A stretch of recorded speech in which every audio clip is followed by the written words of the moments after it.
AYIBOBO, AYIBOBO is Papa Mystique. A very important role within the Voodoo community. Many of you know about the Hungan, or the Mambo, which is essentially a priest or a priestess within Haitian Voodoo. You have probably heard the term Hungan Asagwe or Mambo Asagwe associated with the word Hungan or Mambo. And Asagwe is a rite within Haitian Voodoo. It's an esteemed title that many earn after going through a series of initiations, mainly the Kunzo initiation, to receive the Ason that will give them the honorable title of Hungan or Mambo Asagwe. But today I want to talk to you about the Hungan or Mambo Makut. Who are these people? And have you ever heard of them before? Well, the term Makut has been associated with some very negative connotations when it comes to Haiti.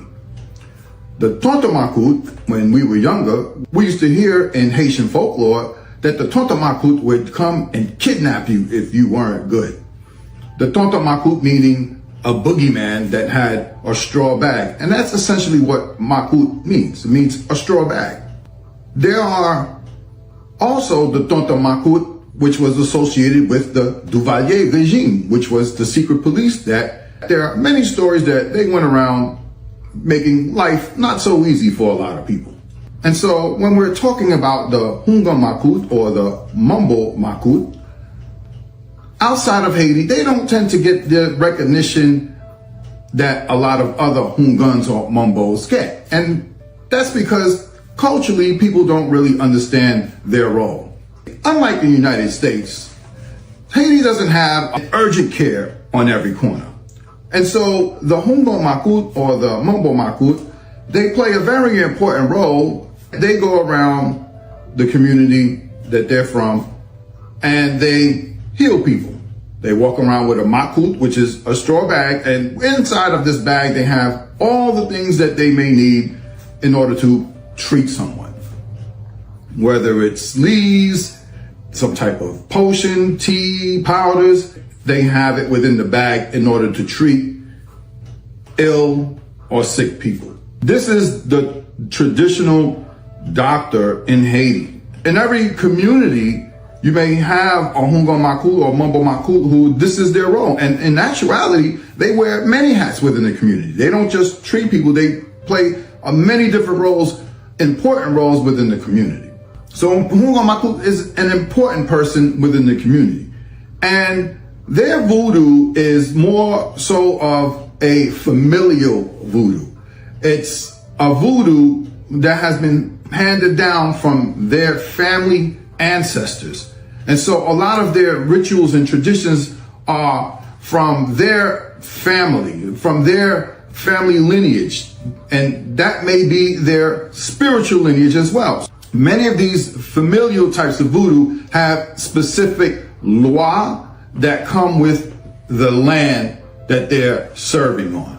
That's why within voodoo, we do have certain law that have a makut or jakut, such as cousin. So cousin is considered one of these law that are rural or local. You always see images of him with a makut or a jakut, which is a straw bag.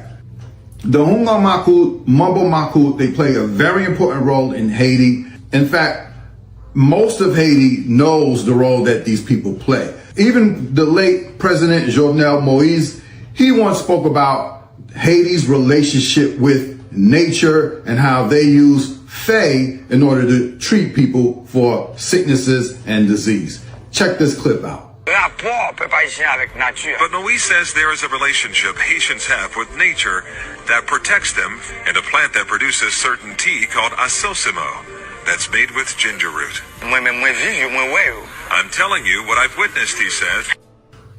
So with that being said, I hope everyone knows about the Hungan Makut or Mambo Makut, the important role that they play in Voodoo, Haitien, and show them honors, show them respect.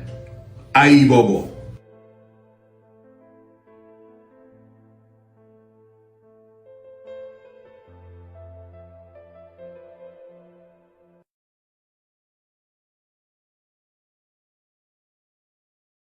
we stand on the shoulders of all the ancestors that fought for us. There is something that I learned lately when I think about, for example, the Battle of Vertières, 1803 in Haiti, November 18, 1803. I'm thinking of all the ancestors, for example, giving their bodies, the mothers, the women, all the soldiers, everyone coming together to fight for one common cause, against the oppression, slavery, but you giving your body. There is this is the highest unconditional love you can give.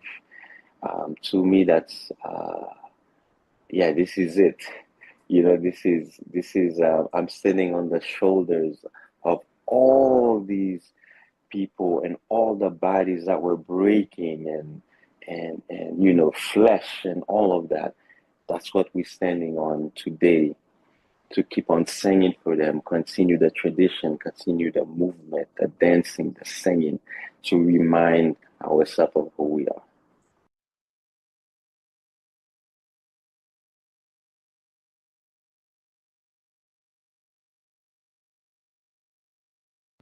Honor and respect, honor and respect, honor and respect. Divine all blessed greetings and salutations. It is another edition of Revolutionary Voodoo, New Orleans Voodoo Secrets and Recipes. Voodoo, Hoodoo 101. Powered, produced, promoted, sponsored, and supported by NOIVD, New Orleans International Voodoo Day. Become a part of something extraordinary. New Orleans International Voodoo Day is not just an event, it's a movement that celebrates culture, fosters education, and connects people from around the globe.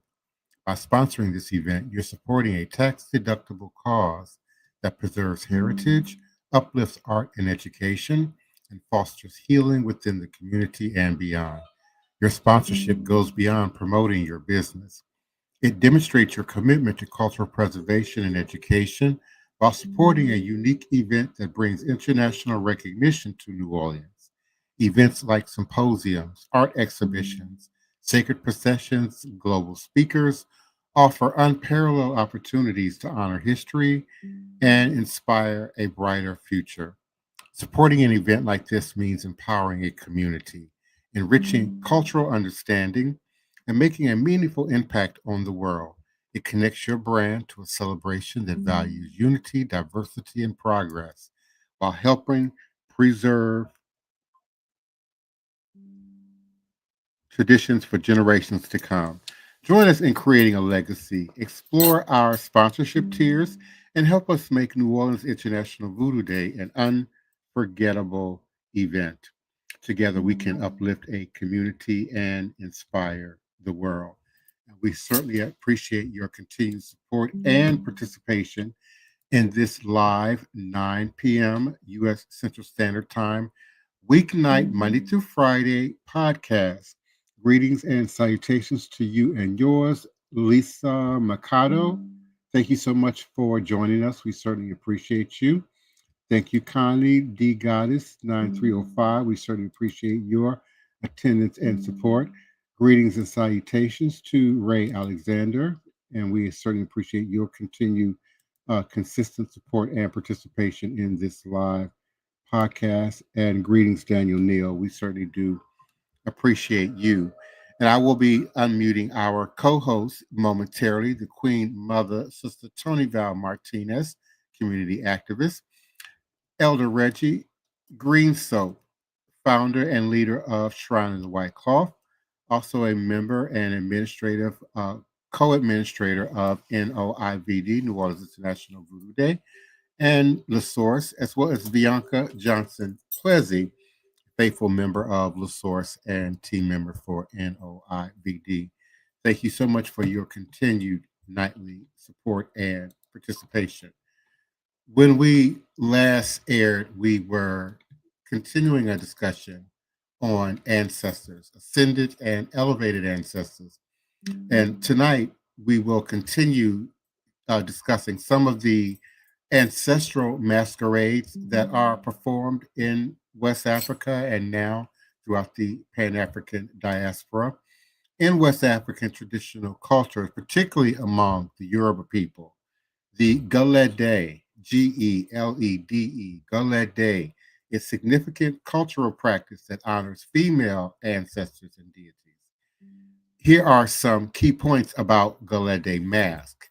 These masks are used to represent female ancestors and are a central part of the Galede spectacle, which combines art, ritual dance, and storytelling. Gala Day celebrates the role of women in society, emphasizing their importance in fertility, motherhood, and community harmony. The Gala Day performance typically includes elaborate mask, music, and dance, often performed during festivals and significant community events. The origins of Gala Day are linked to various myths and historical events, with the most notable being the story of Ketu, a town in Benin where the cult originated. The Golede is governed by women with roles such as Ialesi, chief priestess, and Baba Alesi, chief priestess, playing critical roles in organizing and leading the performances. Gala Day is not only cultural expression, but also a way to connect with the spiritual world and honor the contributions of women in Yoruba society. And typically on Mayafa Saturday, the first Saturday in July, annually here in the city, we honor and commemorate Mayafa, the commemoration of the Middle Passage that brought our ancestors here to this so-called New World. Many of them, escaping the ships to the bottom of the sea. Others surviving, if we can use that word, to the New World, only to become enslaved in a part of this new economy, this new system. And both myself and Brother Joshua Nylan Tanner, as well as a few other members of our house, over the course of years, often mask Gala Day during the Mayafa celebration annually, every year, the first Saturday in July in Congo Square. In West African tradition, cultures, particularly among the Ogu people, Zongbeto also revered as a supernatural guardian of the night. They serve as traditional police and security forces, patrolling communities at night to protect against theft and crime. Zombeto are often depicted in colorful costumes made out of raffia and are often believed to embody the spirits of ancestors, ensuring the safety and order of the community.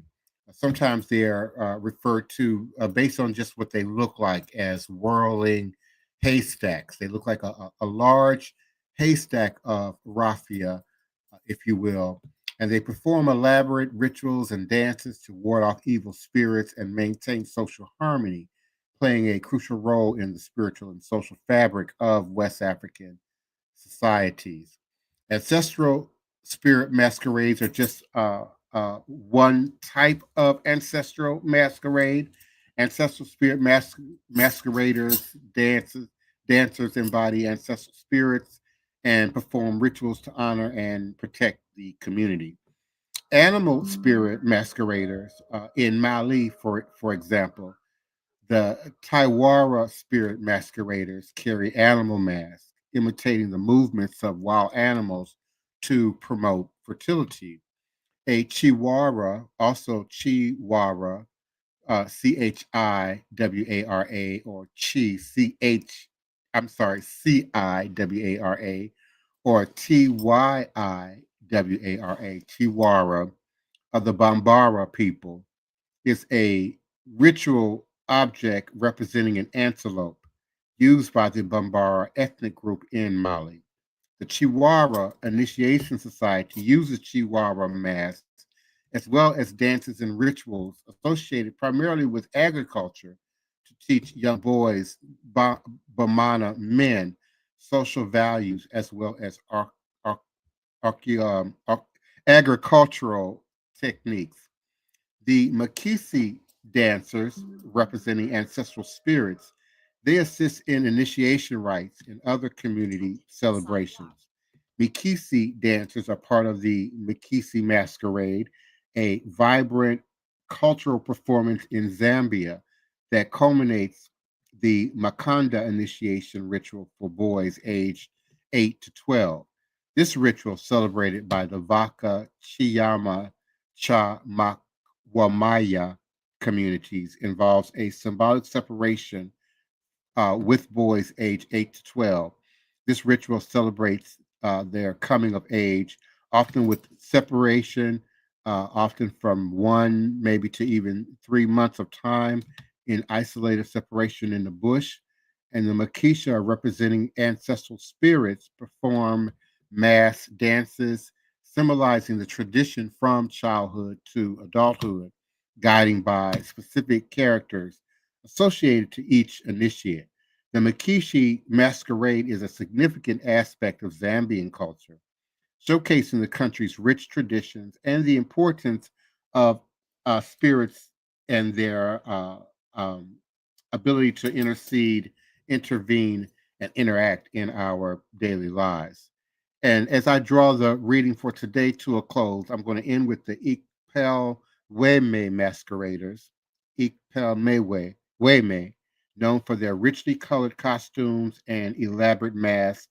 They perform during significant community events.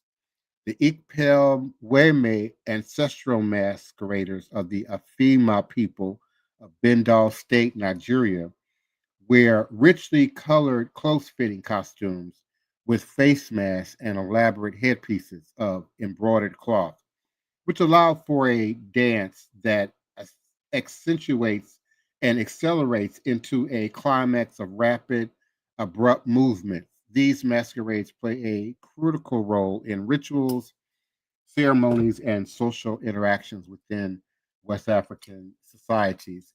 And as Elder Reggie mentioned and introduced yesterday, as well, I believe, as Queen Mother, Sister Toni Val, we all have ancestral shrines, sacred space, if you will, committed and dedicated to the ancestors, often in line with our initiatory past, our ethnic traditions and past, as well as just the general flow of the spirit. Uh, the ancestral shrine is the one place that allows for a degree of independent individual demonstration on the table in representation of specific ancestors, but also in representation of the practitioner or the household for which the sacred spaces are found. And so each altar will not be exact to the other, but there are basic rules, basic protocols, if you will, basic elements that generally go into the creation of sacred space for our ancestors that um, couple with the sacred ceremonies that we demonstrate annually, semi-annually, certainly weekly on our Sunday afternoons in Congo Square. And I often suggest, it's no wrong time to acknowledge your ancestors. Indeed, it should be and can be a daily activity. But within the 4-day lunar calendar, the ritual lunar calendar that we adhere to, some of us in Ifa, some of the Voodoo lineages, we adhere to a 4-day ritual moon calendar. We acknowledge the ancestors at least every 4 days on what I call the white day, Eku Ose Obatala, the day that's offered to Obatala, to the spirit of your head or or your personal destiny, and also to the feeding of our ancestors. So please, we invite you to share your ancestral experiences and ritual practices as we begin to unmute our beloved co-host, uh, Sister Queen Mother, Sister Vianca Johnson Plessy, Bianca Johnson Plessy, Elder Reggie, we know it's Green Soap, leader of Shrine of the White Cloth. Please do come on in, and Sister Queen Mother Toni Val Martinez. Also, we certainly appreciate your continued participation and support. Elijah Dupois, please do unmic at your leisure. Always a blessing. Hello, good evening, everyone. Everyone out there in the Good listening evening. area Mhm. and the panel. I just like to take a time. I was looking at my mama's sewing machine that was for her grandmother. That is something that I managed to keep that Katrina didn't even get. I've had it since I was a child, basically. I learned to sew on this machine, and it was her mama's. The machine is from the 1800s. It had the crank on it and everything. It had the foot pedal that you pad back and forth. But my mother had it electric, made where it could put a electric foot pedal on it for me. But it still works without it, and it still works. I advise everybody, if they can, to get something. It don't have to be that big. It could be small, of your grandparents, something that you keep in a special place. Put it on your altar if you have an ancestor altar, something that was theirs, and um, a ring, a pendant, a brooch, a pipe, something from your grandfather, a keychain, just something that was theirs to keep and put on your altar, to keep their spirit close. What say you, Sister Bianca? Hello? Mm. Brother Elder? Yeah, I'm here, Sister Toni. Can you hear Okay, me? what say you? Thank you, Sister Toni. Divine Prince, the collective chat, and everyone else. We appreciate you guys. Divine Prince hit on a real good topic again tonight, a continuation. I wanted to add just a little bit to the ancestor thing, and it's just something that I Googled, but I just wanted to add it to put it in a little bit box or context. And it's the cultural significance of ancestor worship. There's three things they talk about: cultural continuity, social cohesion, and spiritual guidance. Spiritual guidance read ancestors are believed to provide wisdom and protection, acting as intermediaries between the living and the divine.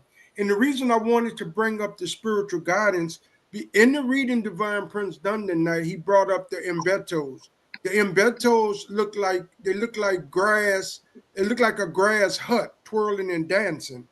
But in order to make that dancing and movement of the Embeto, it is an ancestral spirit, and it's certain priests and priestesses who have access to a certain ancestor that moves that particular contraption.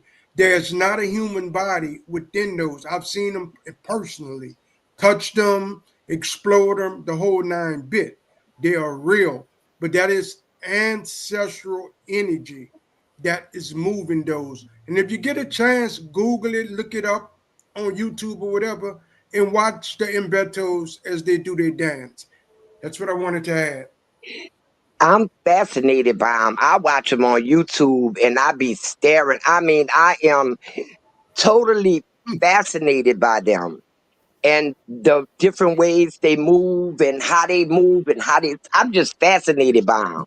I can watch that all day because I'm watching, like, it just boggles my mind. It's something that I can't explain. Like you say, you done investigated it and all of that. That is super cool.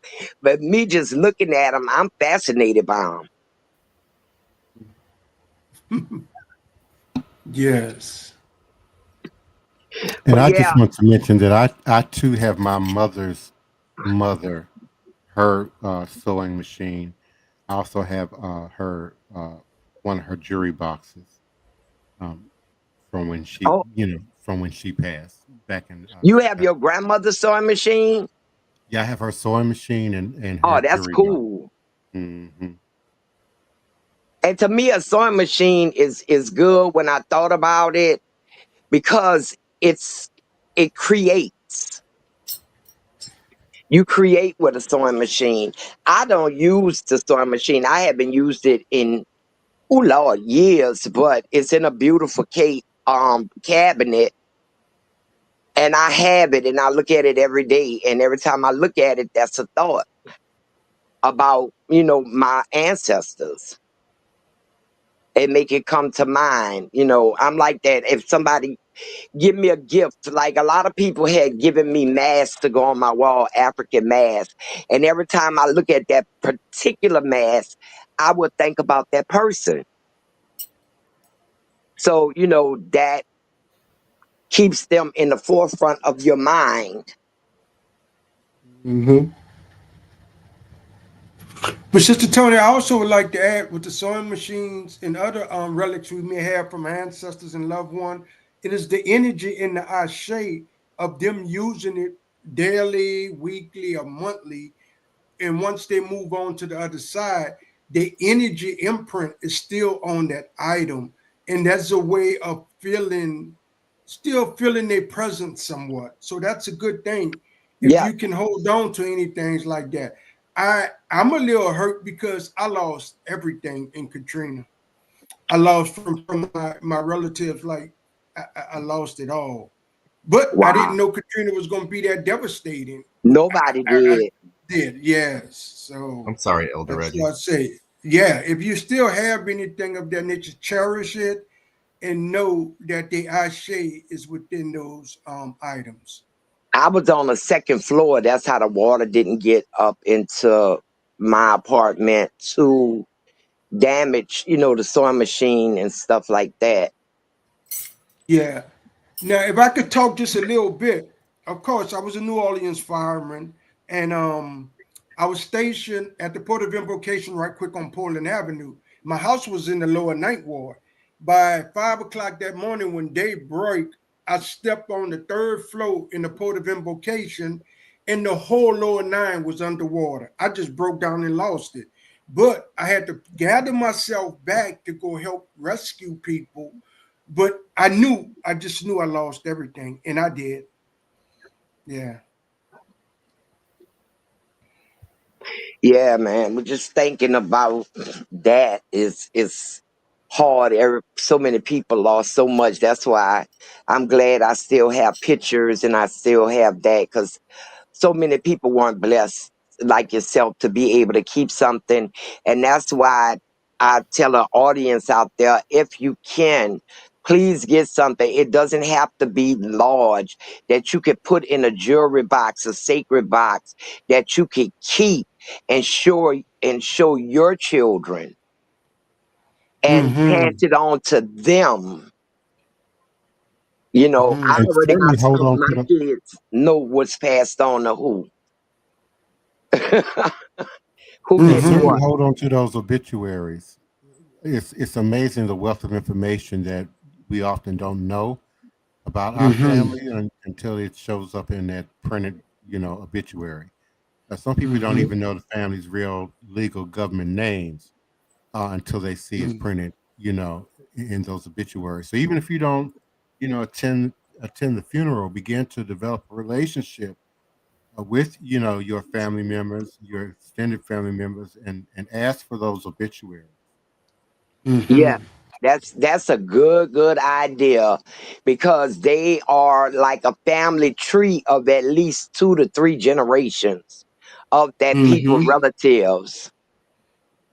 That's a very Mm-hmm. good idea, Divine Prince. Because actually, I found out more stuff recently. Actually, I was inspired by you not too long ago to do like the actual ancestry, and Creole people, a lot of stuff, children stay in their place, so a lot of stuff is never discussed. You know what I mean?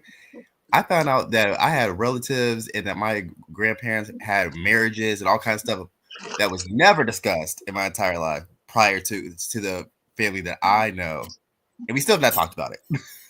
Mhm. Yeah, I know that. Mm-hmm. I know that from with my kids. Get out of here. Grown folks is talking. The whole conversation stops, and we look at the children like, "What you doing in here?" But I think when they Yes, do yes. get older, like my kids, when they got older and they late teens and, 20s, that's when I started explaining different things to them and everything when they became of the age of reason. But I did the same thing to my kids because they didn't need to be knowing everything that was being talked about and say it in front of them. And that's a problem I have with my kids, my girls now. They say anything and everything in front of their kids. Their kids be all up in the conversation. I got one granddaughter, I could just, oh Lord, even saying it, I get reported to Oh child yeah. protection. But she jumps in the conversation. But she already know me from when I look at her. When she come, she just quietly backs out the door. Mm-hmm. I'm just gonna look at her. But if I'm not personally in there and on the phone with her mama, oh my God, she just all up in. Let a child stay a child. Mm-hmm. Mm-hmm. For a while, this world is hard enough. That is So the truth. let them stay a child. I mean, it's stages that children learn stuff in. Like with my mom, she was teaching me some things. She died when I was 12 though. But she had already taught me so much. And I used to ask her. Once, one time I asked her, if you do some magic to somebody that's good, could you do some magic to somebody that's bad? And she would not tell me that. She said, that's not a child's worry. Not a child's worry or not a child's problem, something like that. But I'm just wondering if she would have lived until I was 17, 18, what more would she have taught me? I mean, wow. Wow. Sister Toni But probably I'm went glad through I so cool. remember our talks and her conversations Good. and her riddles. She talked to me in riddles a lot. I had to solve riddles. Eh, Sister Toni, you're a very wise elder, but I can only imagine how potent your working would have been if you would have had that extra time. It's just amazing. It's just amazing just to imagine that. yes, that's what I think. But I think now, even now, today, she guides me. I think like the gnomes. I need gnomes. My mama was a plant in the garden. We had a big garden in the lower ninth ward in New Roads, Louisiana. They had a big farm. She could, when you say green thumb, she had green thumb. And I do believe it was her who said, you need gnomes. Mm-hmm. And that was the end of the conversation. It just came, you need gnomes. Mm-hmm. And I believe she did. Like recently, I had something happen that truly I just can't understand it right now, but I was told to get body wash, like you take a bath with, Mm-hmm. and to put Florida water inside the body wash. And when I went to the store to look for body wash, and I was picking up one that was like cocoa and all this here, mine say no, get the color blue one. So I got the blue body wash. I put the Florida water in it. I don't know why I moved to do that, but I do know when I got out the shower, I felt good. Oh, you made a spiritual bath? Man, I felt good. Okay, like a spiritual bath. My my skin was tingling. Man, I felt good. Like I said, I don't know why I was so I don't question no more. If I could do it, I do it as fast as I could, as quick as I can do it.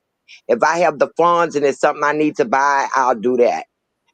But yeah, but I had never thought of actually, I have my Florida water in a spray bottle that Me I too. Mm-hmm. mix Yeah. after a shower. I never thought of putting it actually in the soap, in the shower gel.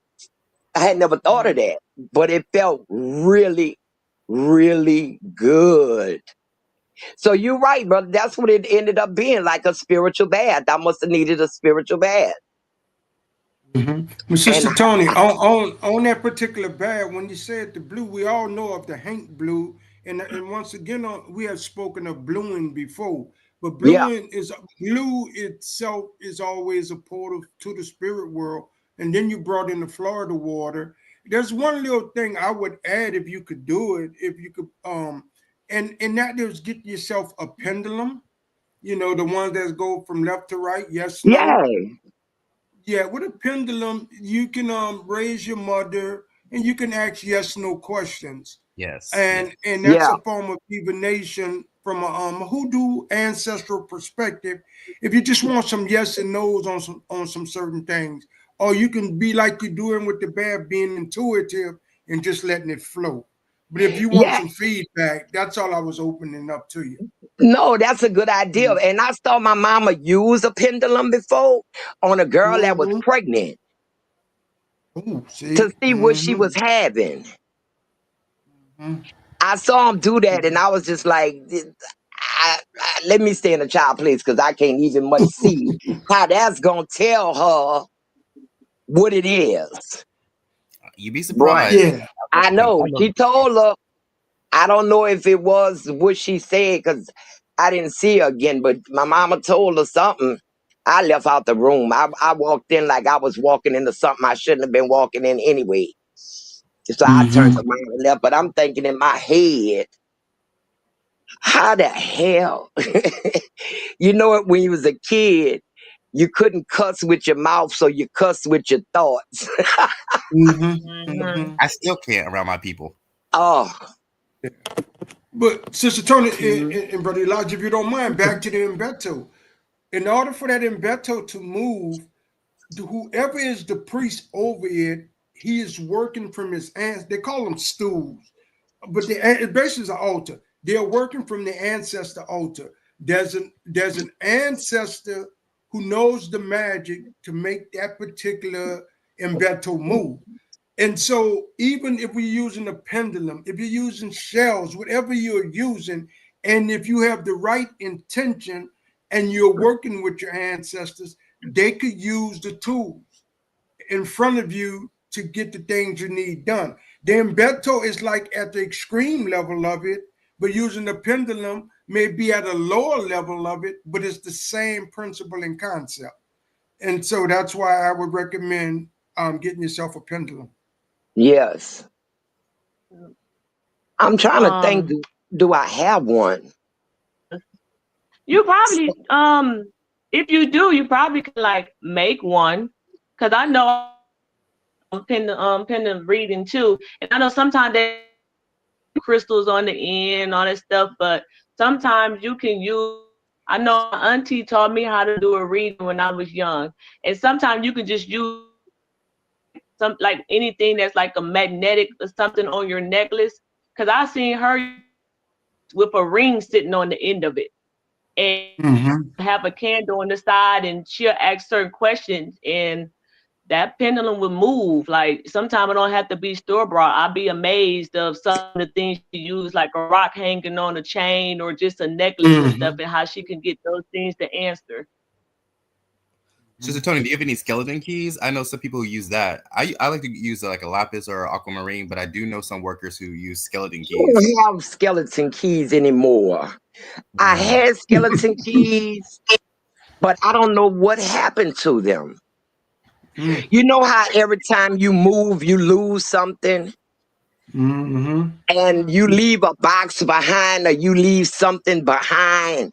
And I think when I left from Memphis, I left stuff because I know I left the head wraps to my boobas in my dining room closet. I had a belt, a dancer's belt with the cowrie shells and all that on it that the dancers wear. I left that in Memphis. So maybe I left my skeleton keys in the cigar box on top, but I can't find them.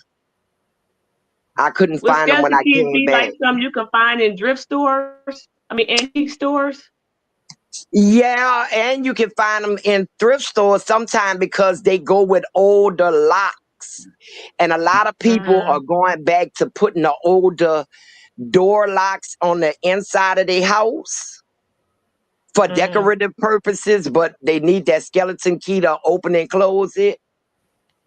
So you might could find some there if you look real good, or you could ask them whoever worked there, do they get them often? You probably could find them in an antique store, but old houses, that's the best place to find them, very old houses.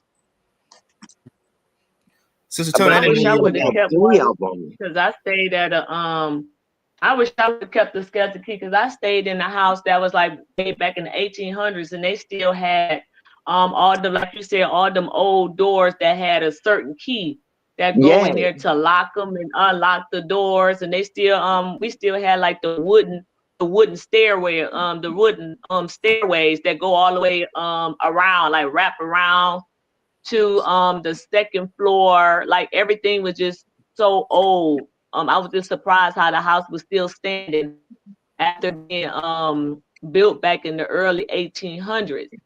And we had those keys too to lock to unlock them. Of course, I couldn't take them with me because it goes to the house. So I took mine Mhm. with me from the house on Durgeon Wall. I took them. They'll never lock another door. Wow. They won't lock another door. I knew what they was. I kept them. I had 3 of them, as Mhm. a matter of fact, and they went to the doorknob was like big diamonds, but the bottom part where you locked it was long and brass looking. It just was some old Mhm. rev time stuff to everybody else, but it was beautiful to me. And I sure moved out of there and kept them skeleton keys too. Well, on that note, everyone, we're gonna bring it to an end. That is good. I didn't know I don't know how to use the skeleton key, but that's some good information. And I'm always open to learning. So I want to read the advertisement before I do the lest we forget. Please come out and join us for Day of the Dead, Fat Day. The celebration is going to be Saturday, November the 1st. Time from 5 p.m. to 10 p.m. It's going to be held at the New Orleans Healing Center, and that address is 2372 St. Claude Avenue. And then it's at the corner of St. Roch and St. Claude. It's a beautiful place. It's a beautiful event. Last year I was there. Divine Prince was there with his awesome altar. And I'm pretty sure we're going to be out having some altars out this time. That's going to be just magnificent. If you're in the area, please come out. And also, we're doing another ritual prayer and application ceremony. It would be occurring on Wednesday, November the 12th, in the sign of Scorpio. Yay! In that time frame is 6:30 p.m. Address 710 Cluid Street is called the Cluid Garden, a ritual spiritual warfare gathering. And they are awesome, let me tell you. With that said, lest we forget, the spiritual medicine of voodoo brings healing and relief from the shackles of slavery that binds the master and the slave to the same chain of social division. With that, I say, let's keep moving forward. Ashe, ashe, ashe. Good night, everyone, and we love you all. Good night. good night. Good Good night, night. everyone. Vodou. The transatlantic slave trade didn't just end with chains, it still lives within our DNA to this day. And there's something called epigenetics, and this is when our DNA code switches on and off, and it's passed down throughout the generations. So this is why black people who were enslaved and the descendants of them are more likely to have PTSD, hypertension and diabetes. This is all partly linked to epigenetics because obviously they're passed down throughout the generations, and it shows how deeply rooted slavery was. Slavery wasn't just social or economical, it was also biological, and that's why it still lives within our DNA to this day. Whenever I think about it, it's absolutely mind-blowing, and it's very upsetting, and it just makes me feel so vexed, and it's very heart-wrenching to think that all of this still happens, and still the people in power still benefit of what they took from our ancestors. The transatlantic slave trade didn't just end with One word for voodoo. One word for voodoo. For Voodoo, I think Power. Manifestation. Healing. Energy. ancestors. At home. Alive and understood and Accurate. Peaceful.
Please, allow me to show you something.